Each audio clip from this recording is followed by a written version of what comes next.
Om Tare Tu Tare Tu Re Soha. Om Tare Tu Tare Tu Re Soha. All right. Well, good to have everyone here. We are actually wrapping up this text. I wonder how long we've been on it. Year and a half? I don't know. It's been a while.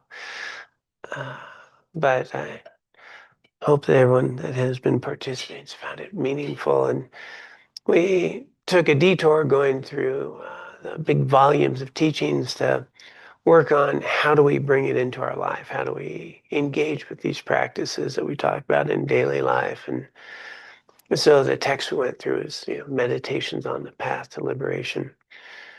And the idea was to bring those into our daily life. And the final pieces to that were the six perfections, which we just recited. Ethics, concentration. No, ethics. What? Generosity, ethics, patience, joyous effort, concentration, and wisdom. Yeah, right? The, the, uh, the six paramitas, the perfections, the path of a bodhisattva. And the last couple of weeks, we've been focusing on wisdom. And the thing about these six, they're intertwined. They're not, I become generous, then I become ethical, then I become patient. Then I am more capable of joyous effort. It's not a linear thing. We'll find the more patient we can be, the more ethical we are, and the more we understand wisdom, interdependence of all, the easier it is to be generous. The more value you find in ethics, the greater our degree of wisdom, greater our degree to concentrate. And we have a lot of peace of mind acting ethically, and meditation is a whole lot more conducive. When I'm not feeling so good about who I am, very difficult. What I do off the cushion affects what I do on the cushion.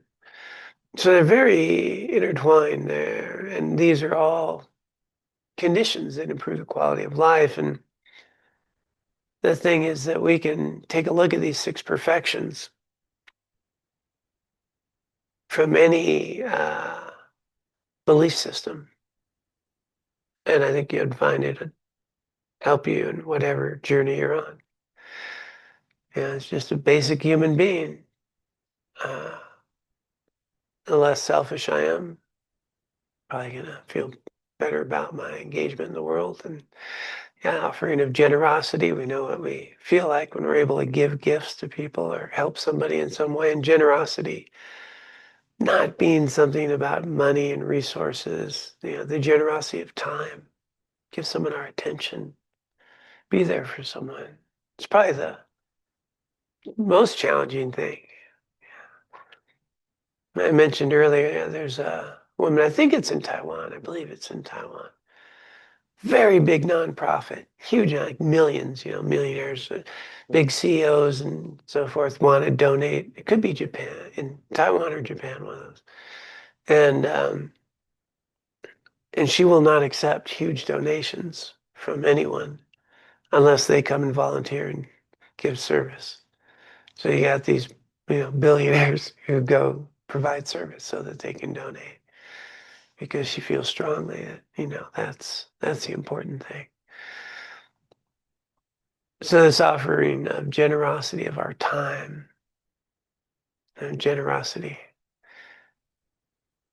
to be able to protect, to care for people, generosity in that way, to help people in their suffering.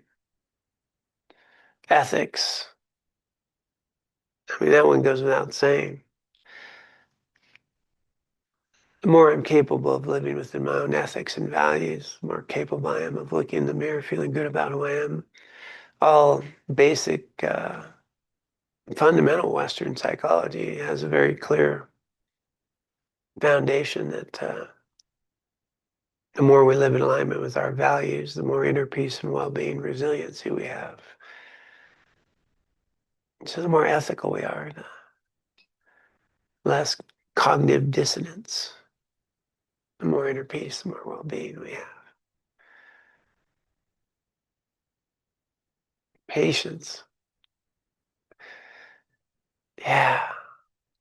In order to do anything, think about the factor of patience, to learn something, to be with somebody, to be able, patience in one level is really the ability to be uncomfortable.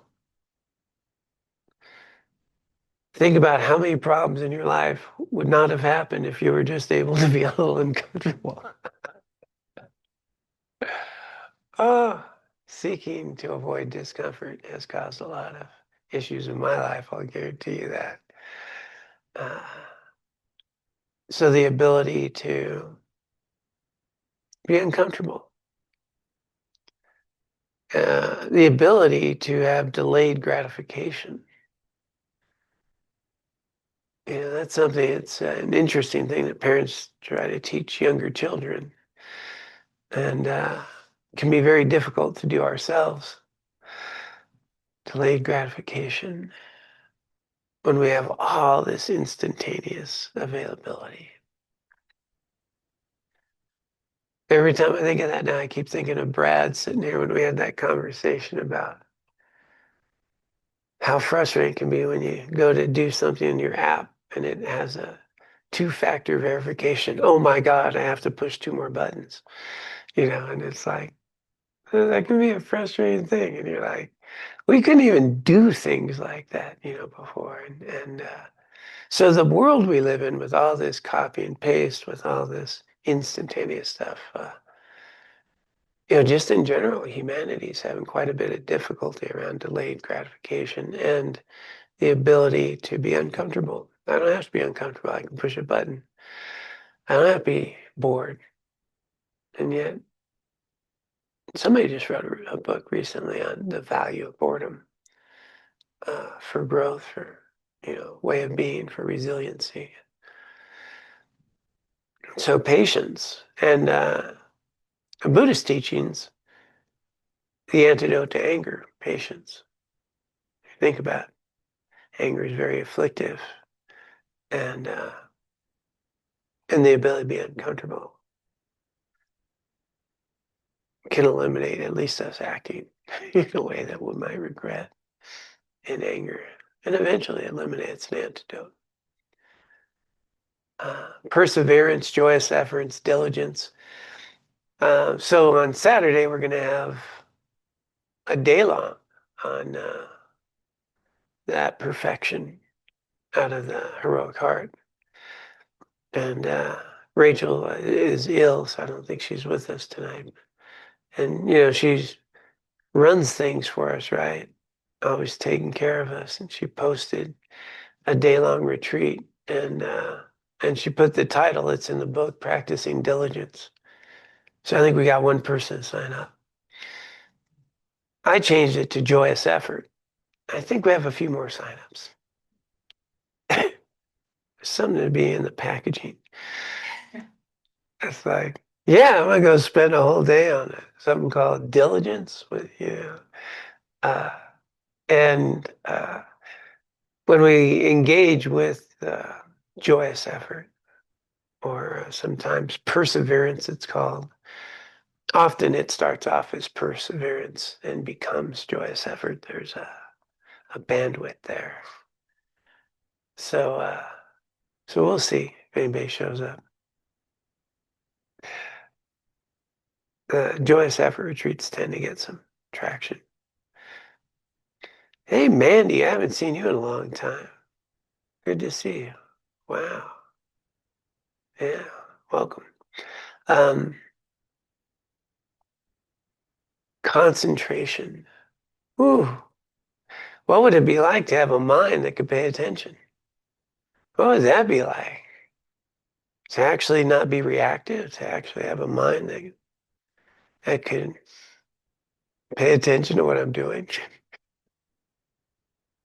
without going off into plans or things that worry or that's going on, or even catch ourselves, caught up in some stress or worry about something that you have no power over. And then the ability to even tell yourself, well, worrying about it's not going to help. The mind says, yeah, but we'll do it anyway. You know, no power, right? Now, what would it be like to just have a mind that says, oh, this is what I'm attending to. This is the most important thing. That's why I'm doing it. And attend to it. Have the ability to choose one thought over another. These thoughts pop up, not so healthy. I'll attend to these, or I'll attend to what I'm doing. Or the ability to choose how I attend to someone. Am I looking at or attending to something I don't like about them, or am I attending to some of the things I appreciate about them? Most people have a big mixture in there. And I can attend to one thing, and boy, that could be pretty uncomfortable. So, concentration, the stability of mind, attention. And then the last one, wisdom. And that's the ultimate goal in Buddhism and the working hypothesis of all mental and emotional suffering. Simply, I misperceive myself in the world I live in. I'm confused.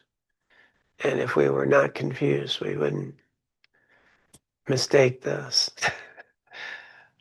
what we believe to be the source of happiness. It's actually the source of my suffering.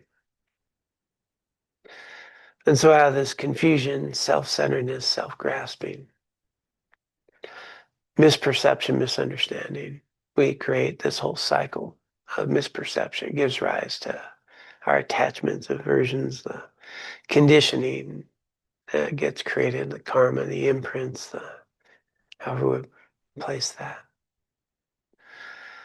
And so, just as a human being, if someone was more generous, more ethical, more patient, able to have diligence, good efforts to do things that require effort in a meaningful way, with a mind that is present, capable, functional, based in reality,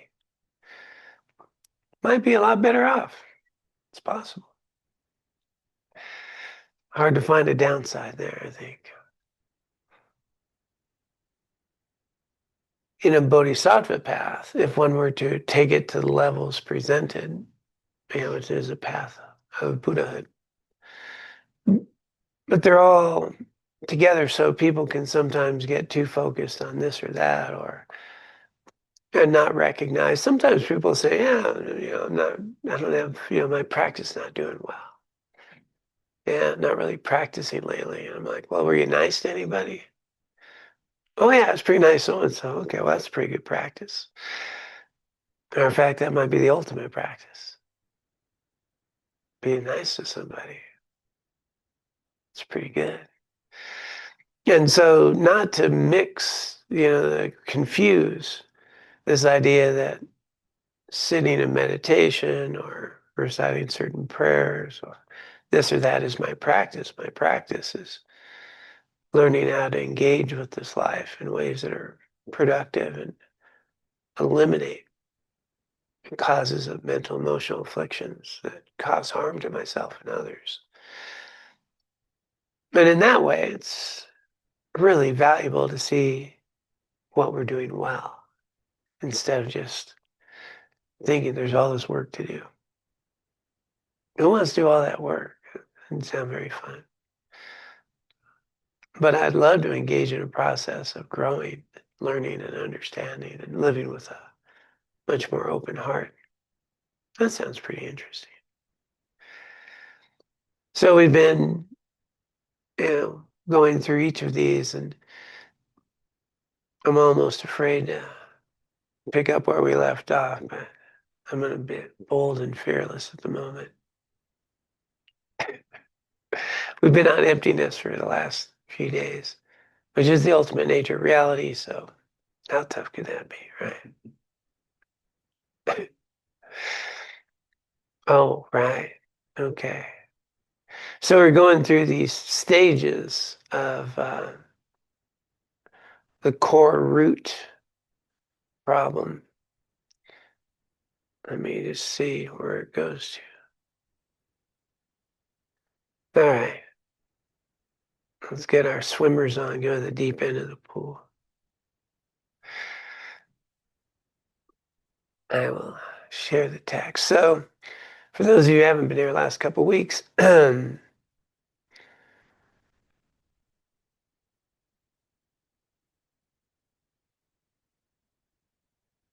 foundational hypothesis of Buddhism, as I mentioned, is that our mental emotional struggles come from not seeing ourselves accurately, not perceiving the world accurately, forgetting that what I'm perceiving in the world is subjective. It's a personal experience. None of you are seeing the same John, right?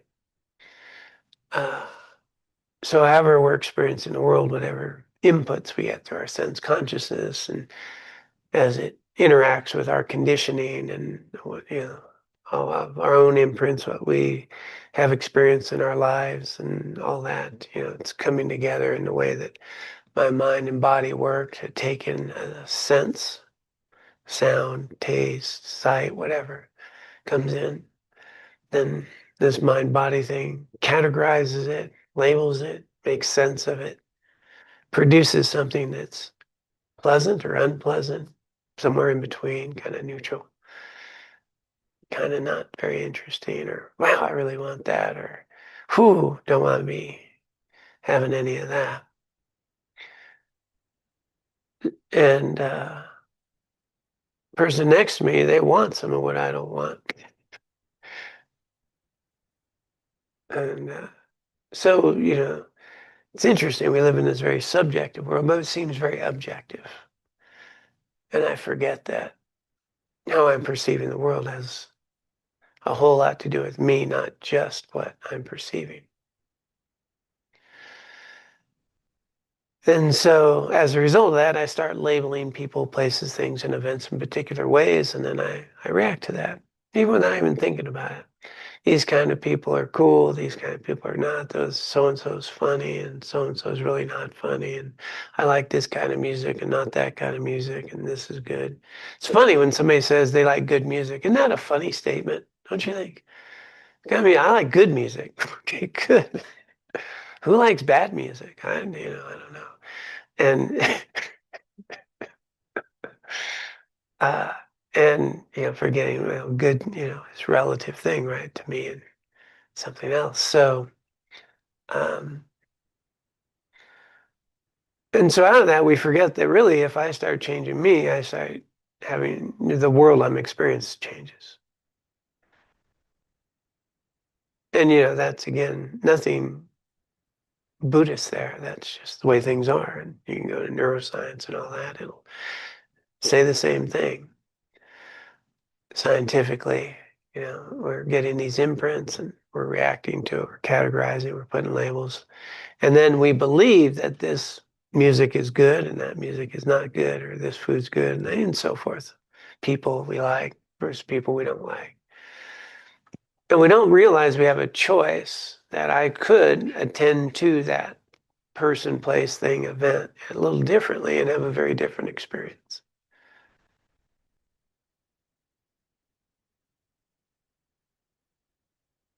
We don't even notice that some of the things that I don't like on one day, I do like on another day. And when you're really hungry, haven't eaten in a couple days, there's a lot of things you didn't used to be interested in become very tasty all of a sudden. And all this is going on all the time, but as humans, being on autopilot, we just start labeling things and we kind of create this world we live in of the kind of people we like and don't like and how we think things should be. And it's all centered on ourselves. And we don't know that we're filling in the qualities of the people, places, and things of events that are coming to our senses. We think that they're making me happy, they're making me frustrated, they're making me bored. It's happening to me and not an interactive process that's taking place. So on the first level that we talked about, we remember and explore that uh, this first level we can get more intellectually, and we can start to examine the self that we identify with, and we can start realizing that this personality of John, in my case, is not who I am, and that there's nothing that is independent about John and his how I carry myself. I'm changing moment to moment. Everything's changing moment to moment, and I can be a little perkier. I'm a lot perkier, John, than I used to be. I'm fairly perky, right, Laura? Somewhat, a little bit. Okay. I didn't used to be very perky. Uh, as a mood, as an overall general way of being, I wasn't. And now I am, right? Wasn't a morning person. Today I'm pretty much a morning person. Uh, Actually, it was the hardest thing I ever did all day was to get out of bed. And today I generally wake up early and do time. So everything about us changes, and we actually can be an active participant in that. So that's that first level. And the second level is this, where we talked about last week, is that I have a sense of something that is me, that is in control of all of this mind body experience thing that we're doing, that's independent. And then we just go look at, is there anything independent about you? Anything? Is there anything? Even the mind I have is dependent on this body and all the DNA and genetics and experiences I've had in my life. And as I keep mentioning, even the body came from parents and grandparents and their grandparents. Can't find anything independent there. But it feels like there's something independent. And that's very strong, very strong. And then it gets us into a lot of trouble because my independent self can get insecure and fearful. I can start comparing myself with you. Man, you're so much better at that than I am. No, I'm not like those people. Wow, look at how they get to live. I don't get to live like that. Insecurity, anxiety, jealousy. Uh, so I'm comparing something that ultimately doesn't exist. A lot of thoughts, feelings, and emotions about a perception of a self in a way I don't exist, that creates a lot of problems with my interactions with others. And it all feels very real, as though that's how it is. Instead of just what I'm experiencing in the moment, it's based on my belief system and about myself. And no one ever told me, that, well, that insecurity, that's a feeling and a thought and emotion. It's not who you are. Well, that's a different understanding of the world. Wow. That anxiety is going to come and go. I'm still going to be here, whoever I am. And so there's a lot of struggle that happens, grasping to that. And so that second level is really starting to recognize the lack of an independent John here, but interdependent, arising John, moment to moment, sometimes anxious, sometimes happy, sometimes fearless, and sometimes scared, and sometimes uh, down, just insecure, other times feeling confident. And they're all just fine, but there's nothing independent, unchanging in that process. And so the journey then to get to the ultimate, the third level, to recognize how we exist is to stop misidentifying how we exist. And so there's a lot of talk in teachings around Buddhism, and this idea of no self. There's no self. Well, there's something. It's an interesting no self. There's something here that's observing, that's doing this. But I think, based on my teachings I've received, things I think is a more accurate phrasing is not self.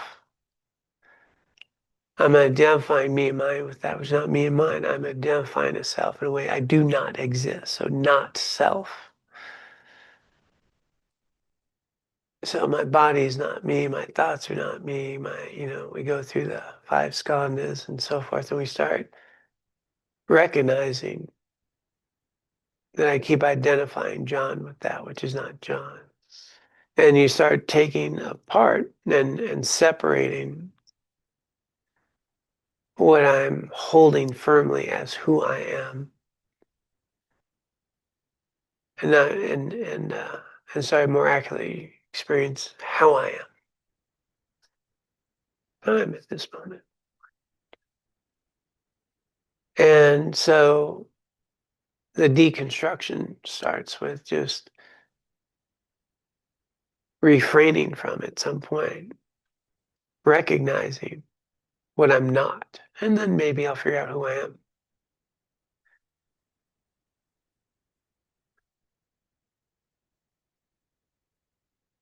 And so it's really helpful, I think, I have found in my experience, with just very simple phrases that I'm experiencing some anxiety as opposed to I'm anxious. A little more accurate. I'm, how you doing today? Now it's, feeling pretty good. Feeling pretty good right now. And, just having an observation of the myriad of ways that you are experiencing something. And then it gets to the next level where we start kind of identifying more with our awareness than with our thoughts and feelings and sensations. Awareness is prior to and always there, always available, never tired. It's just always there. Sleep, wake, dreams, awareness. And awareness becomes aware, illuminates. Sensation, feeling, thought, anger, frustration, worry, fear, joy, happiness. What kind of soup we got? Enchilada soup. Enchilada soup. So some happiness is in our future. And so, what was I talking about? Yeah. So, but there's awareness, and then there's the imprint, and then the activity. And so in this process of, when we engage in a meditation like we did at the start, and as we settle, eventually we can just settle more in awareness. It's aware of sensation, thoughts. And, like when you're aware of the breath, at some point you might notice a movement of the mind or you're not on the breath. Now, that's pretty hard to do because you may notice whenever you're meditating and you're on the breath, you'll never remember leaving the breath. I mean, you'll catch yourself doing something else later, but you're not going to, because you'd probably still be on the breath if you remember it. But actually, over time, with awareness, you'll even notice a movement of the mind and the sensations. And then at that point, it's if I can maintain a view of observing, the view is that I have all this arising to my senses. And I get to color in the details. I'm doing it anyway on autopilot, but now I can actually have a little bit of choice about how I interact with what's coming at me and how I perceive it. And so then there's an opportunity to rest more in awareness that is aware of the thoughts, feelings, emotions, identity, and have that as a base.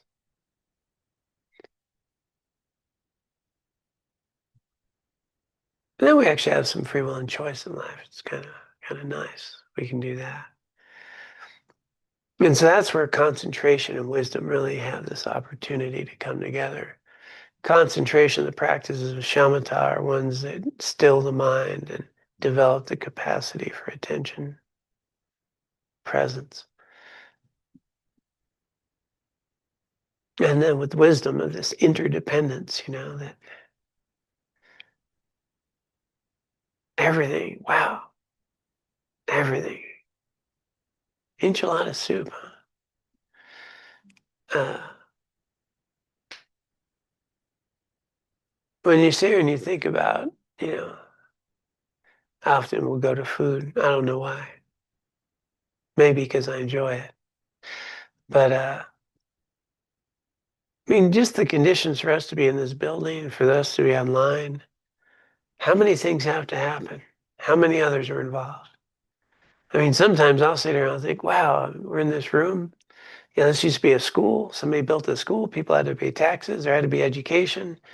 Wow, the Enlightenment ideals that gave way to the potential for a public education that would be provided for their citizens. Like all those things set in place at some point that there would be a school system that was set in the United States at some point in Carbondale, and then, public school being built. And then you get all the way down to, how many nails in this place? And who made those nails? And where did all that nails come from? And the metal, and then refinement, and then the boxes that you had to put the nails in. Like, there's probably a lot of those. And then who built those boxes? Those boxes had to come from trees. And you start, thinking about just for one nail, how many people were involved, how many things had to happen, and then how many nails are in this place.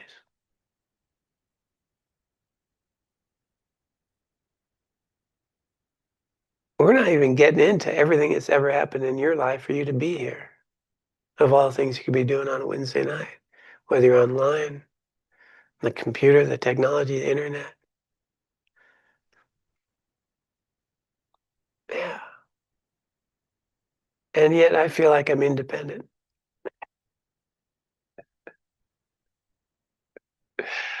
Yeah, it's radically insane. Uh, Everything we have in our life is interdependent. And we arise in dependence upon a myriad of causes and conditions over centuries, eons probably, that give rise to who we are today and how we get to live. And, it's kind of easy to forget that when I get caught up in me and mine. Or even how I think things should be. That's where I really laugh at myself. I'll get caught up. Boy, things should be like this. World unfolds in ways I have no idea about. And so with this, we get to start living more accurately, understanding interdependence, understanding that how I engage with reality is going to be the single most determinant factor on how I become. And I'm not a prisoner of my environment. I'm not a prisoner of my conditioning. I can be an active participant in my own becoming, be a driver in my own car of life in who I become. And that's where we have agency. And that's the real transformation process. That I don't need to fix the world, I get to fix me. And in that way, I'll start improving the world and how I interact in the world and how I perceive the world. And as I water the seeds of loving kindness, compassion, wisdom, understanding in my heart and mind, guess what? I'm going to be more compassionate, more understanding. And as I understand interdependence, I'm going to be grateful to all the people I come in contact with because they're giving life to me. I'm going to recognize these things. My interactions are healthier. I don't need to defend my insecurity when I feel judged. My insecurity is strong enough. It doesn't need me to defend it. I mean, and these thoughts, feelings, judgments, there's no need to, those aren't who we are. And we can engage in life, cultivating the path of liberation, ethics, concentration, wisdom. And we get to, in that process, through the merit of generosity, ethics, patience, joyous effort, cultivate the qualities of concentration and wisdom. And they fuel each other, they mingle and create the conditions for us to have a greater capacity to understand reality, to understand who we are, and to make choices, engage in actions that allow us to live with more freedom, more free will, and the capacity to ultimately understand ourselves. So that's the journey here. And as we go through wisdom, there's this journey that we slowly, methodically stop identifying ourselves and others in ways we and they do not exist. And then we're not a prisoner to those reactive, autopilot experiences of sensations. That's the journey of the overview there. I'm going to take a look and see what they might also add to this piece. Okay. All right. Let's see what's going on here. Enough of me. Maybe we'll listen to somebody who knows what they're talking about. All right.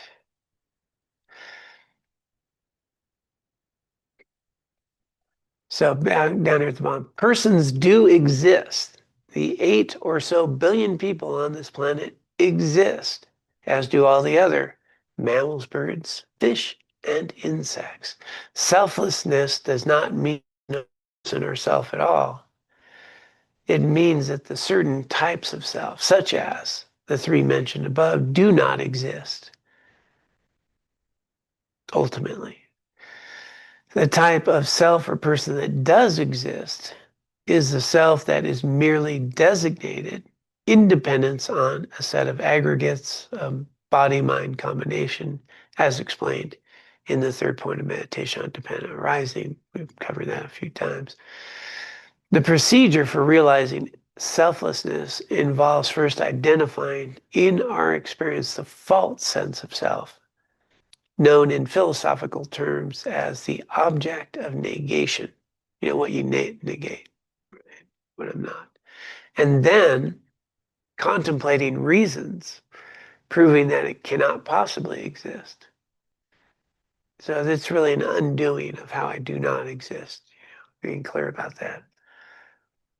The 3rd misconception of self, that of an inherently existent self, is the one that lies at the root of all our troubles, but is very subtle and difficult to identify.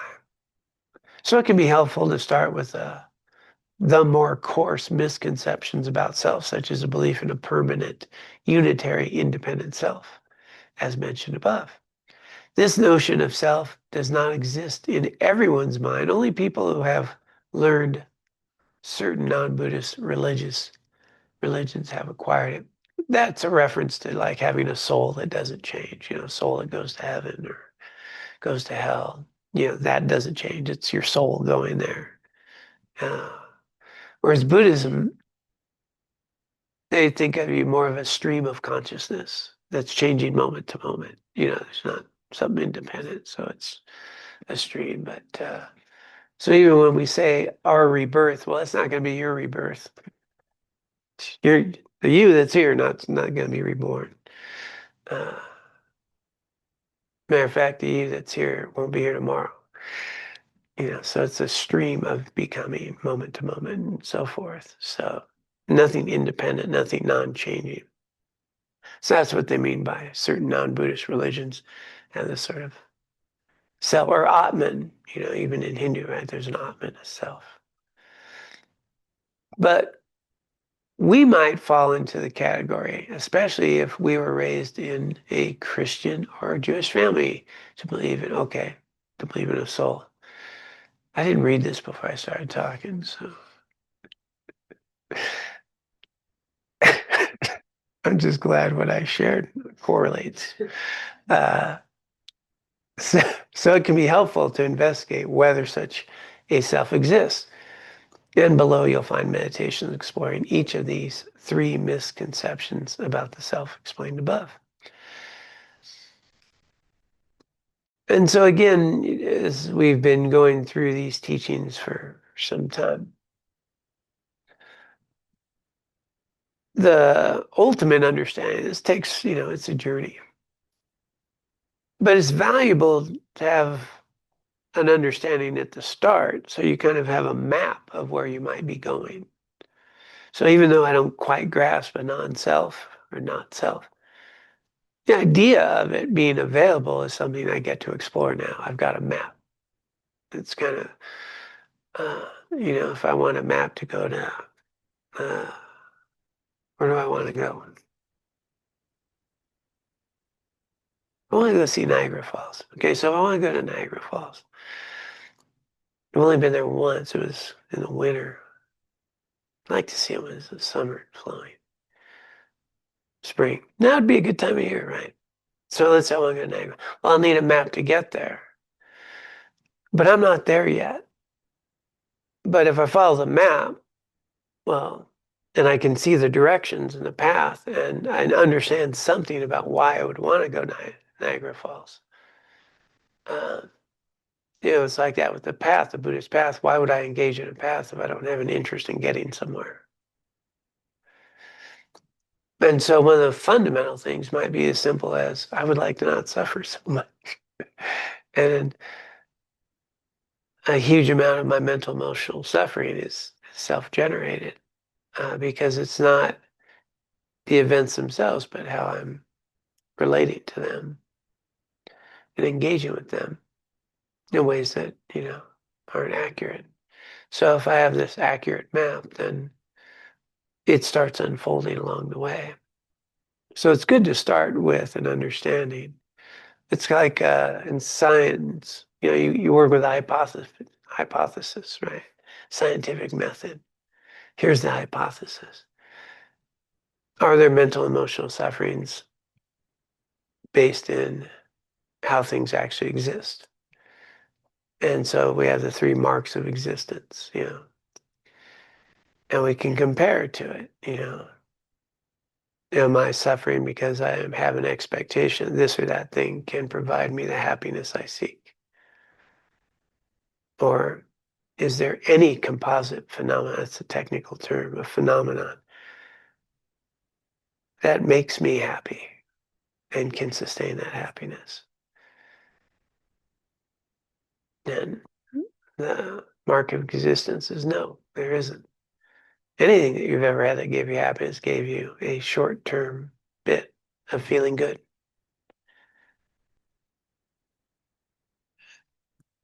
What's the analogy they use in Buddhism? Yeah, we'll go to cherry pie. Why not? We're familiar with it. We're familiar with it. So some people like cherry pie. And if cherry pie were actually delicious, first piece pretty good. Second piece, kind of good. Third piece, I'm suffering. Okay. And okay, maybe be the fourth piece in my case. But at some point, uh, right, this thing is never going to provide, right? Your favorite song played 1,000 times. whatever it is that we have, even our relationships, we have ups and downs with relationships, or, things that we cling to is going to give us the happiness. And, you're going to see that they're actually going to provide you the biggest amount of your suffering in life, right? We worry about our homes, we worry about our relationships, we worry about our jobs, all the things that we really think are providing us happiness are the primary sources of our anxiety, fear, suffering, and struggle. Because there's a belief that they can give us something that they cannot. And uh, and then we worry about them, and then we cling to them. And then impermanence is the other one. Everything's impermanent. A lot of suffering comes from trying to make things permanent that are not permanent. Relationships, jobs, the town of Carbondale. Man, they keep changing it. Uh, Crazy traffic. And so then we start exploring, when I get angry, frustrated, and all that, is it arising from a belief that's based in reality or not?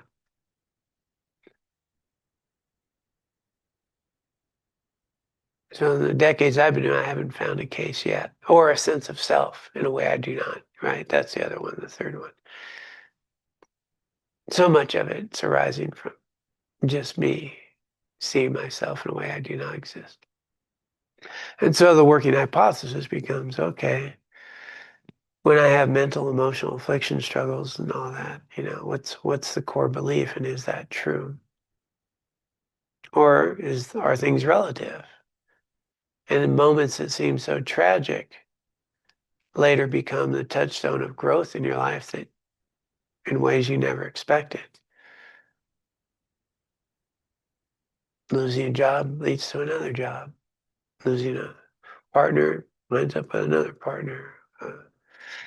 Losing someone in your life who passed away gives greater depth and meaning to your life, and maybe some of the things that you get to bring to the world. So the baseline here is starting to explore.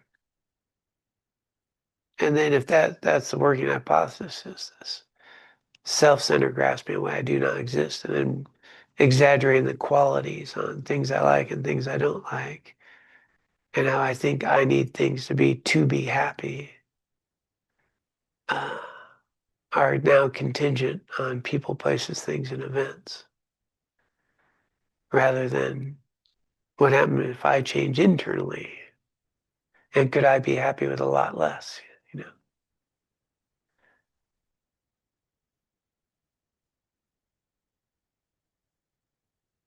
And I'll wrap on this one because this just strikes. It's just the best example I've ever heard. And it's a true example. It's a friend of mine. I've mentioned a few times now. Is I had a colleague that I worked with when I taught high school in California. It was a diverse, multicultural North Long Beach, Compton, an area high school. And my colleague was a little Asian who's about 5 foot nothing, and she's paralyzed in parts of her body and chronic pain kind of thing. And she had a car that needed to be modified so she could drive and certain modifications. And spunky, man, like nothing fazed her. She showed up for work every day. She was, driven, caring, meaningful life. And and so she was in one of our mindfulness courses, and she's going through this kind of investigating like we are about belief system, and she was going through a more painful time in her chronic pain than she's used to. It was pretty severe and difficulties, having some other issues. And she said, the big epiphany I got was a belief that was so strong in my mind. Her belief was, if I could be healthy, I could be happy. Now I'm listening, that seems pretty reasonable, right? I mean, doesn't that seem really reasonable? And then she's like, that's insane. I know a lot of healthy people who are not happy. Matter of fact, I look all around me, I see healthy people are not happy.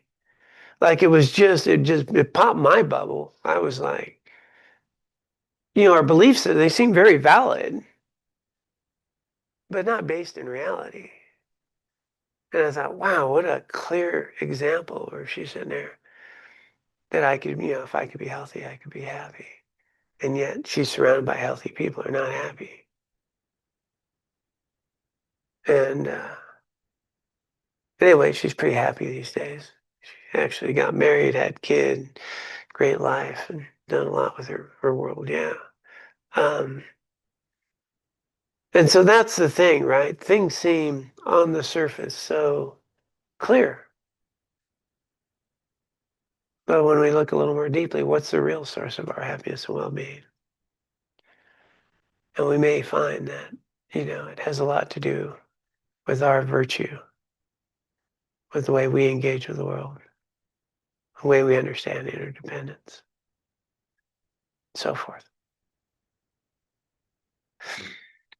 So a lot of things we could have been doing on Wednesday night, but we have gathered together here to cultivate our hearts and minds, to engage in life in ways that we hope are truly meaningful and purposeful, motivated by compassion, loving kindness, and wisdom. Let us dedicate any and all merit or wisdom that we have cultivated collectively here together and throughout our lives for the benefit of all beings. May our collective efforts find their way into the world, reducing suffering and cultivating, planting, nurturing, and growing the seeds of freedom for all beings. And with that context, anyone who'd care to can join in a formal dedication. By this merit, may I soon attain the enlightened state of Guru Buddha, that I may be able to liberate all sentient beings from their suffering. May the precious Bodhi mind not yet born arise and grow. May that born have no decline, but increase forevermore. Om